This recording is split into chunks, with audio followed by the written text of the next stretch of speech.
آج کل یعنی کہیں پہ بھی آپ بات کریں گے ہیپینس کی بات کریں گے، آپ کہیں پہ بھی اچھی لائف کی بات کریں گے تو سر فہرست یہ بات آئے گی، سر فہرست یہ بات آئے گی کہ بھئی آپ ایموشنلی انٹیلیجنٹ بننے کی یا ایموشنز کو سمجھنے مینیج کرنے کی کوشش کریں۔ تیسری بات جو ہم اس کی بات کر رہے ہیں، ایموشنل ہیلتھ کی بات کر رہے ہیں، تو اس میں جو تیسری بات ہے وہ ہے کلٹیویٹ پازیٹیو ریلیشن شپس۔ ہمیں کیا کرنا ہے؟ دیکھیں، ریلیشن شپس ہماری ٹاکسک بھی ہو سکتی ہیں، پازیٹیو بھی ہو سکتی ہیں، اور جہاں جہاں پہ بھی ہماری کہیں ٹاکسک ریلیشن شپ ہے، جہاں پہ بھی ہمیں ہرٹ کیا جاتا ہے یا ایک دوسرے کو ہرٹ کرنا جو ہے وہ اس کو اوکے سمجھا جاتا ہے، وہ روٹین بن گئی ہے، جہاں جیلسی ہے، جہاں لیگ پولنگ ہے، جہاں پہ اینگر ہے، جہاں پہ کچھ اور اس طرح کے نگیٹو ایموشنز ہیں، یا تو وہاں پہ اس کو آپ ہیلدی ریلیشن شپس کے اندر کنورٹ کر لیں یا پھر اس ریلیشن شپ کو بائے بائے کر دیں۔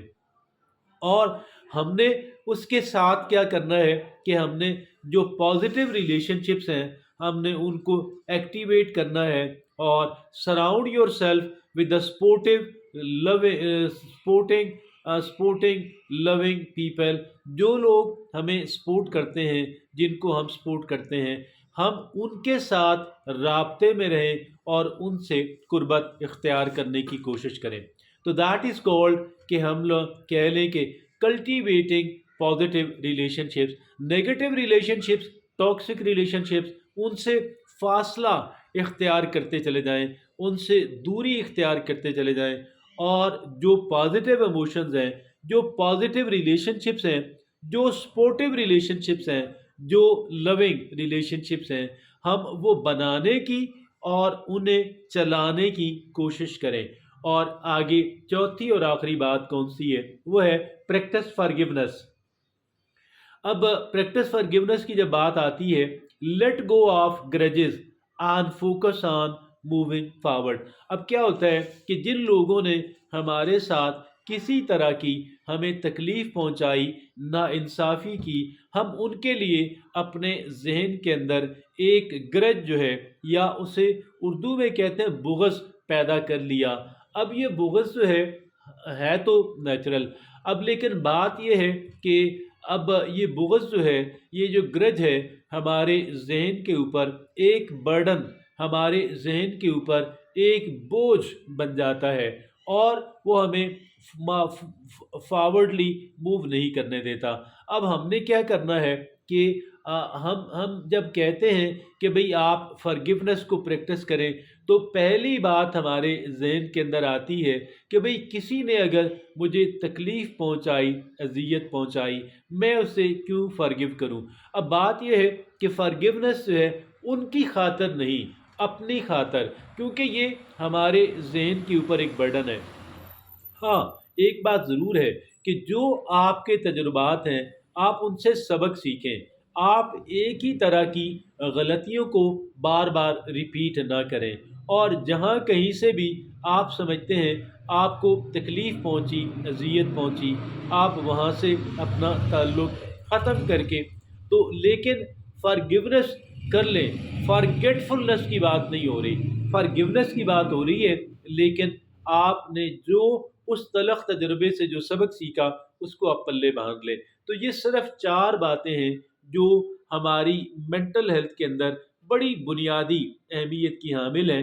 میں یہ سمجھتا ہوں اگر ہم یہ چاہتے ہیں کہ ہم لوگ ایموشنلی ہیلدی رہیں، ایموشنل ہیلتھ کو ایکوائر کر سکیں، تو یہ 4 باتیں سمجھنا اور انہیں پریکٹس کرنا اپنا معمول بنا لیں۔ اور یاد رکھیے، ہماری جو اچھی لائف ہے، ہماری جو ہیپی لائف ہے، وہ ہماری ایموشنل ہیلتھ کے بغیر ناممکن ہے۔ That is not possible at all. So that is all from me today. Thank you very much.